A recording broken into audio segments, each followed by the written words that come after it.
رمضان قریب ہے لیکن سوال یہ ہے کہ ہم کتنے تیار ہیں۔ روزہ صرف بھوک اور پیاس کا نہیں بلکہ اللہ کی خوشی کا راستہ ہے۔ اللہ فرماتا ہے روزہ میرے لیے ہے اور میں ہی اس کا بدلہ دوں گا۔ روزے دار کی ہر عبادت اللہ کو بہت پیاری ہوتی ہے۔ اس کے منہ کی خوشبو بھی اللہ کے یہاں کسدری سے بہتر ہے۔ خوش نصیب ہے وہ لوگ جنہیں روزے کی قدر نصیب ہو۔ روزہ ہر حال میں ادا کرنا ہے۔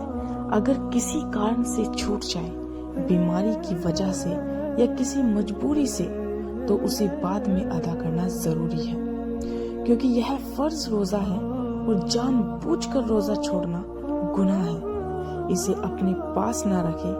آپ کی ایک شیئر کی وجہ سے کسی کا روزہ چھوٹنے سے بچ سکتا ہے، تو پلیز اس ویڈیو کو زیادہ سے زیادہ شیئر کریے۔